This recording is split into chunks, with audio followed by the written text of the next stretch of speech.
একদিন আমাকে একজন জিজ্ঞাসা করলো, আচ্ছা, বিয়ের পরে এখন তুমি বর্তমানে বাবার বাড়ি আর শ্বশুর বাড়ির মধ্যে পার্থক্য কি সেটা বলতে পারবে?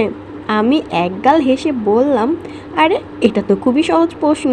এটা তো আমি প্রতিনিয়তই ফেস করছি, আর আমি এটা এখন প্রতিনিয়তই বুঝতে পারছি যে আমি বাবার বাড়িতে কি পেয়েছি আর শ্বশুর বাড়িতে এসে কি হারিয়েছি।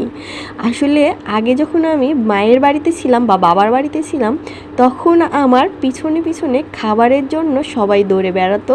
আমাকে খাবারে একবেলার জন্য কেউ মিস করতে দিত না। আর এখানে শ্বশুরবাড়িতে বর্তমানে আমি খেয়েছি কি খাইনি এটা তো কেউ আমার খোঁজ নেয়ই না। বরং আমি না খেয়ে থেকেও আমি আরেকজনের মুখে খাবার তুলে দিই, সেটা তারা খোঁজই নেয় না। আরেকটা কথা কি জানেন? আরেকটা কথা হচ্ছে, আগে যখন আমি মায়ের বাড়িতে ছিলাম তখন আমার মন খারাপ থাকলেও, একটু মন খারাপ থাকলেও আমার মা বাবা সবাই টের পেয়ে যেত। কিন্তু শ্বশুর বাড়িতে কী হয়েছে জানেন?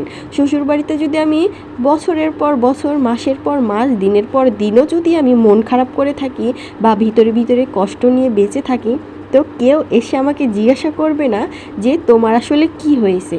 কারণ এই কষ্টটা নিয়েই আমি কিন্তু সবার মাঝে হেসে চলি। কারণ মন খারাপ করে এখানে চলা যায় না, না তো সবাই মুখ ভ্যাচকায়, মুখ কালো করে।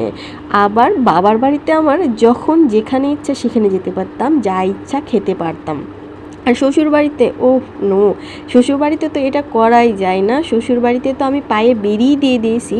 সবচেয়ে বড় কথা, নিজের পছন্দের জিনিসটা খেতেও আমার কত কিছু সহ্য করা লাগে।